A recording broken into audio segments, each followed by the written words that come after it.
무드셀러님, 예. 퇴직하고 나서 국민연금을 받기까지 어떤 공백 기간이 있잖아요. 그렇죠. 소득 공백이라고 하는데 네.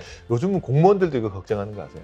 2016년도에 공무원 연금 개혁하면서 네. 연금 개시 시기를 뒤로 늦추고 있어요. 네. 그래서 퇴직하고 공적연금을 받을 때까지 이 소득 공백에 대한 고민들, 이걸 어떻게 잘 버텨내느냐가 이걸 잘못 버텨내면 뒤는 없는 거잖아요. 그러니까요. 여기에 대해서도 우리가 먼저 은퇴하신 선배님들의 네. 지혜를 좀 모아서 들어보면 도움이 많이 될 것 같아요. 그래서 저희 투자연금센터가 설문조사를 한번 해봤습니다. 전국에 50세 이상 이미 은퇴하신 남녀 400명을 대상으로 소득 공백기를 거치셨을 때 실제로 어떤 소득 재원을 활용해서 그 생활비를 충당을 하셨는지, 그리고 만약에 타임머신을 타고 과거로 다시 돌아갔을 때 이 소득 공백기가 올 거라는 걸 이미 인지한 상태에서 그러면 나는 이렇게 준비를 할 것이다. 요 두 가지 주제로 한번 설문조사를 해봤거든요. 이미 은퇴하신 분한테 네. 만약에 다시 돌아간다 그러면 나는 이렇게 소득 공백기를 준비할 거다. 네. 요게 재밌는 게 예. 실제로 했던 답변과 이제 타임머신을 타고 돌아갔을 때의 답변에 차이가 있는 경우가 있더라고요. 예를 들어서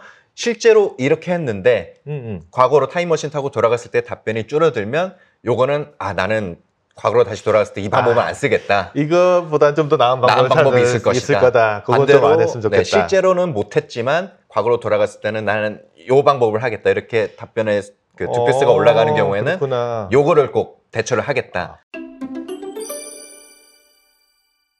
그럼 그 중에서 그러면 네. 내가 이걸 좀 더 했더라면 네. 하는 것부터 먼저 한번 살펴봤으면 좋을 것 같은데. 득표수가 올라간 것 그러니까요. 탑3를 한번 보도록 하겠습니다. 그럼 3등부터 한번 살펴볼까요? 3등은 어떤 거예요? 3등은 재취업, 창업 등 일을 다시 시작할 것으로 꼽혔습니다. 이제 퇴직하고 나서 소득 공백기에 버틸 수 있는 거 가장 좋은 게 또 다른 소득이 있으면 좋다라는 말이잖아요. 네네. 그래서 퇴직하고 이제 재취업이나 창업 같은 것들을 하면 좋겠다 이렇게 생각을 하는데 이게 참 어려운 것 같아요. 이게 재취업 전문가들 이야기 들어보면 퇴직하고 새로운 직장을 얻는 데까지 최소 6개월은 걸린대요. 근데 우리 이거 과소평가거든요. 네. 근데 월급 없이 6개월 버틴다는 거 만만치 않은 쉽지 않을 것 같습니다. 만만치 않은 일인데 그럼에도 불구하고 준비를 못하는 가장 큰 이유가 뭘 것 같아요? 어떻게 되지 않을까? 라는 생각을 하고요. 그다음에 발등에 딱 떨어질 때까지는 내가 미래를 더 준비하기보다는 현재 다니는 직장에서 더 버티려고 애를 쓰는 분들이 또 많으세요. 그러다 보니까 준비가 좀 늦어지는 부분들이 있는데 재취업이나 창업에 관련돼서는 내가 어떻게 준비할 거냐라는 것들에 대해서 고민들을 조금 더 미리미리 하는 것도 필요하고요. 그 고민이 많을 수밖에 없는 게 그 투자연금센터에서 과거에 이제 5060 일자리 노마드족이 온다라는 주제로 그 리포트를 하나 냈었거든요. 그거를 비교를 해봤는데 퇴직 전에 이제 생애 주된 직장에서 퇴직 전에 평균 소득이 한 426만 원 정도 나왔는데 월 급여가 이게 재취업을 하는 순간 이게 269만 원, 뭐 244만 원 이런 식으로 확 떨어지더라고요. 요 차이를 봤을 때, 네네. 저도 이제 퇴직자분들 이야기해보면 그 이야기 진짜 많이 해요.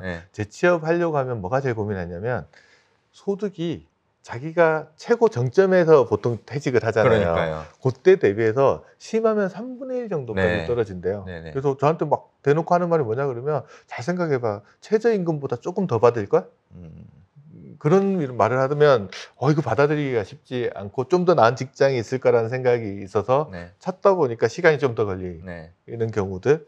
그다음에 또 은퇴 전에 가지고 있던 직급이나 자기 자리가 있으니까 그걸 버리고 이제 좀 더 낮은 직책으로 가야 되는 거. 이 변화를 받아들이는 것도 좀 어려운 부분들 같아요. 그래서 그렇다고 하더라도 은퇴한 선배님들이 이렇게 후회하는 것 중에 하나가 그럼에도 불구하고 재취업이나 이런 걸 통해서 일자리가 있었더라면 그런 편견을 깨고라도 이거를 취업을 다시 했었어야 되는데 이렇게 좀 생각해봐야 될 숙제인 것 같네요. 네네네. 재취업, 창업 등으로 일을 다시 시작했더라면 하는 게 3등. 2등은 뭔가요? 실제로 소득 공백기를 이렇게 보냈지만 다시 타임머신을 타고 과거로 돌아갔을 때는 이렇게 대처를 하겠다로 꼽힌 2등 답변은요. 퇴직연금, 개인연금을 적극적으로 관리하고 연금으로 수령할 걸로 꼽혔습니다. 이것도 이해는 갑니다. 왜냐하면 직장에서 퇴직하신 분들의 주요한 금융자산 중에 가장 큰 게 퇴직금이고 그거 말고 이제 연말정산 때 세액공제 받으려고 가입했던 연금저축 같은 그렇죠. 것까지 있으면 네. 플러스 알파로 도움이 되기는 하는데 네. 우선순위로 닥치는 일들을 위해서 돈을 쓰기 때문에 그때까지 내가 노후 자금들을 남겨놓기가 좀 쉽지 않고 특히 퇴직금도 중간정산에서 여러 가지 이유로 많이 소진을 해버리고 이직하면서 찾아 써버리고 그다음에 개인연금 같은 경우들도 뭐 아이고 좀 할 걸 하면서도 계속 뒤로 미루는 경우들이 많아서 네. 아 이거 미리 좀 해둘 걸 네. 하는 답변들이 좀 많이 증가한 것 같네요. 소득 공백기에 버틸 수 있는 무기를 한번 찾아보면 네. 퇴직금이 1순위죠. 네. 가장 큰 목돈이고 55세부터 말씀하셨던 연금을 받을 수 있으니까 두 번째가 아까 개인연금 불입한 것도 55세부터 연금 받을 수 있으니까 네. 그거 말고 또 뭐가 있을 거냐 그러면 국민연금 좀 당겨 받는 거. 조기 노령연금 신청해서 받는 네. 거. 그럼 65세면 60세까지는 당길 수 있으니까. 네. 그거 말고 또 뭐가 있을까 생각하면 주택연금을 신청하면 주택연금도 55세부터는 네. 받을 수 있으니까 네. 이 네 가지 정도가 활용할 수 있는 무기인 것 같은데 이거 네 가지 중에 나한테 맞는 게 뭘까? 제 생각에는 퇴직금이나 개인연금을 연금으로 받는 것들이 가장 적절한 방법이라는 생각이 좀 들고 네. 은퇴자분들도 그거를 좀 많이 좀 후회를 하시는 것 같네요. 네. 그러면 1등으로 넘어가 봐야 되는데 네. 퇴직 전에 이거 준비했더라면 참 좋았을 텐데 소득 공백기를 위해서 1등은 뭐였나요? 1등은 주된 직장에서 퇴직 시기 최대한 늦추기로 꼽혔습니다. 이거는 진짜 심정이 이해갑니다. 나가 보니까 네. 어목함이 느껴지거든요. 이럴 줄 알았으면 직장 생활 좀 더 열심히 해서 좀 더 오랫동안 일을 할 수 있었더라면 하는 이거 아쉬움이나 좀 생각들이 막 느껴지는 것 같아서 은퇴자들의 후회 속에서 그대로 드러나는 것 같아요. 저희 그 투자연금센터에서 늦어지는 은퇴 생애주기 수지 적자에 대비하라라는 또 리포트를 냈었는데 거기서 참고한 자료 중에 하나가 통계청의 이제 경제활동 인구조사 고령층 부가조사라는 이 자료를 좀 파악을 했는데 2021년 5월 기준으로 봤을 때 55세에서 64세 연령층을 대상으로 조사를 했더니 평균적으로 49.3세에 주된 직장에서 퇴직을 하게 되었고 그리고 그 퇴직하신 사유도 41.3%가 이제 비자발적으로 이제 본인의 의지가 아니라 어쩔 수 없이 이제 퇴직하는 경우가 많더라고요. 사실상 이게 퇴직 시기를 결정한다라는 것들이 본인의 의사에 따라서 결정되는 것도 있지만 반대로 또 제도적으로 또 딱 정해진 시기에 나갈 수밖에 없는 직장에 다니시는 분들도 많기 때문에 뭐 물론 오래 버티고 오래 일할 수 있으면 참 좋겠지만 같은 직장에서 아니면은 앞서 이야기 드렸던 3등에 있었던 재취업이나 창업 준비를 좀 더 한다거나 아니면 2등으로 나왔듯이 퇴직연금이나 개인연금을 진작에 좀 관리를 잘 해서 국민연금을 받기 전에 소득 공백기를 좀 잘 헤쳐나갈 수 있는 재원을 마련하는 게 어떨까 하는 좀 생각이 들었습니다. 그러면 이번에 반대로 내가 다시 돌아간다면 이건 안 하실 텐데 소득 공백기에 이거 잘못한 것 같아 그런 의사결정들을 보였던 것들도 세 가지 준비를 했다고 그랬는데 먼저 3등부터 한번 살펴보도록 하겠습니다. 실제로 소득 공백기 때는 이 재원을 사용했지만 다시 타임머신으로 타고 돌아갔을 때는 절대 이 방법은 쓰지 않겠다. 3위는 생활비 대출이었습니다. 이게 소위 말한 마통 근데 어떤 분들은 이런 이야기를 해요. 직장 다닐 때 마이너스 통장도 개설해주고 이런 걸 해놔야 나중에 대출을 편하게 은퇴 후에도 받을 수 있다. 이런 이야기를 해서 오히려 대출을 좀 받아야 되나? 준비를 해야 되나? 이런 생각도 하는데 살고 지나가고 보면 이 생활비 대출이라는 게 결국 대출은 누가 갚아야 되잖아요. 그렇죠. 갚아야 되고 또 대출엔 또 뭐가 붙어요? 이자가 붙다 보니까 이거 얼마 되지도 않는 연금을 받아서 대출금도 갚아야 되고 이자도 갚아야 되면 이거 만만치 않거든요. 당장에는 조금 어쩔 수 없이 생활비 대출을 받는데 이거 안 받았으면은 좀 더 뒤가 낫지 않았을까라는 후회가 이렇게 묻어나는 답변인 것 같아요.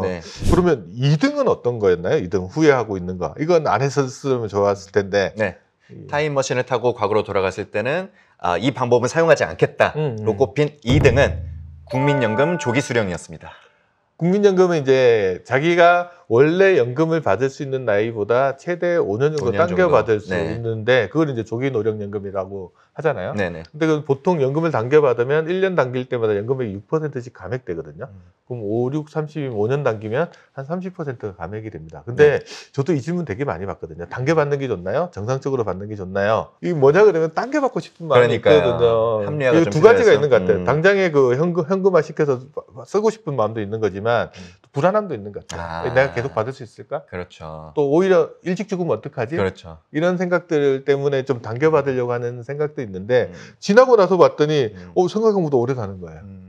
그리고 30%씩 감액된 것 때문에 연금액이 좀 작은 부분들도 그렇죠. 후회스러울 수 있죠. 그래서 네. 국민연금 조기 수령한 것들에 대한 후회가 조금 있으신 것 같고요. 네. 그럼 마지막 1등. 네. 이거 1등은 뭔지 되게 궁금합니다. 네. 실제로 소득 공백기는 이렇게 대처했지만 다시 타임머신으로 타고 갔을 때는 이 방법을 사용하지 않겠다로 고르라진 1위 저축자금 또는 금융자산 활용하기였습니다. 이거는 조금 데이터를 정확하게 한번 읽어봐야 될 것 같아요. 보면 실제로는 나는 소득 공백기를 뭘로 버텼냐라는 질문을 했을 때 102명 정도? 4분의 1이죠. 4분의 1 정도가 저축이나 금융자산으로 버텼다. 네. 근데 다시 돌아간다 그러면 뭘로 하겠냐라고 했을 때 저축이나 금융자산으로 버티겠다라는 사람은 한 80명 정도. 네. 적은 건 아니죠. 네. 저축이나 금융자산이 있으면 좋겠다라는 답변인데 상대적으로 좀 줄었다는 거죠. 줄었죠. 네. 그러니까 저축이나 금융자산만 가지고 버티기보다는 뭔가 조금 다른 게 조금 더 있었더라면 하는 거죠. 저축이나 금융자산이 없어야 내가 안 하겠다 이 개념은 아닌 거잖아요. 네네. 그래서 뭐가 있을까라고 생각을 해보면 뭐 다른 소득은이라면 직장? 아니면 조금 소득은 줄어들었더라도 일할 수 있는 거, 그래서 작은 소득이라도 마련할 수 있는 방법들 네. 그런 게 있거나 네. 아니면 조금 보완해질 수 있는 연금 재원들 같은 네. 것들이 좀 더 있었으면 좋지 않을까. 저축자금이나 금융자산 같은 경우에는 어떤 스탁의 개념이잖아요. 이미 모아둔 자산, 목돈. 사실 이런 거는 뭐 자녀분들도 결혼하시고 뭐 나중에 뭐 사업하고 싶다, 뭐 집 뭐 필요하다 하면은 이런 게 또 들어갈 수 있는 목돈인 거잖아요. 그래서 이런 이제 목돈, 스탁 개념의 자산은 자산대로 갖춰져 있고 연금이나 어떤 플로우, 현금 흐름을 창출할 수 있는 뭐 재취업이라든지 이런 것들이 있으면 그때그때 또 생활비로 쓰기에는 좋으니까 그러니까 이런 식으로 투 트랙으로 가져가는 것도 좀 좋지 않을까. 좋은 지적을 해줬는데 네. 예전에 제가 저희 장모님하고 이야기하다가 그런 이야기를 해서 제 장모님이 주택연금에 가입하고 싶으시다는 거예요. 그래서 왜요? 그랬더니 네. 자꾸 현금이 줄어드니까 불안하대요. 맞아요. 그래서 뭔가 캐시플로우가 있으면 이 현금을 좀 지킬 수 있을 것 같다라는 이야기를 하시더라고요. 그래서 네. 이게 사람들이 은퇴를 하고 나면 다른 현금 유입이 없는 상태에서 자꾸 이 자산이 줄어드는 것들이 되게 불안해. 질 수 있어서 네. 그런 마음에서 이런 답변들도 나온 것 같아서 그 관점도 한번 읽어보면 되게 재밌게 볼 수 있는 것 같습니다. 네. 오늘 또 재밌는 거 많이 해봤어요. 소득 공백기에 대해서 이건 좀 더 했더라면 세 가지, 이건 하지 말았으면 하는 또 세 가지 이렇게 짚어봤습니다. 네. 이 조사 결과를 봤을 때 뭐 재취업이라든지 일을 다시 하는 거라든지 아니면 연금 자산을 통해서 소득 공백기를 좀 버티는 게 좋겠다라는 답변이 있었고 반대로 어떤 생활비 대출이라든지 뭐 국민연금 조기 수령이라든지 좀 어쩔 수 없는 상황에서 끌어다 쓰는 경우 이런 것들은 좀 지양했으면 좋겠고 할 수 없이 하긴 했는데 네. 돌아간다면 이거는 조금 다른 거를 준비를 하겠다. 이렇게 이야기. 비슷하게도 이제 저축자금이나 금융자산도 최대한 좀 보전했으면 좋겠다라는 답변이 많았던 것으로 알게 되었고요. 우리보다 앞서서 경험하신 분들의 이야기를 들어보는 것들은 언제나 보면은 이제 뭐 여러 가지 방면에서 나를 가르치는 교사가 될 수 있고요. 이렇게 안 했으면 좋겠다라는 반면 교사도 될 수 있는 거라서 네. 선배님들의 후회를 통해서 우리의 노후 자금들 어떻게 준비하고 소득 공백기 어떻게 대비할지 이런 부분들 우리가 좀 배우는 네. 시간이 됐던 것 같습니다. 네. 이번 영상이 도움이 많이 되셨다면 구독, 좋아요, 알림 설정도 부탁드립니다. 감사합니다.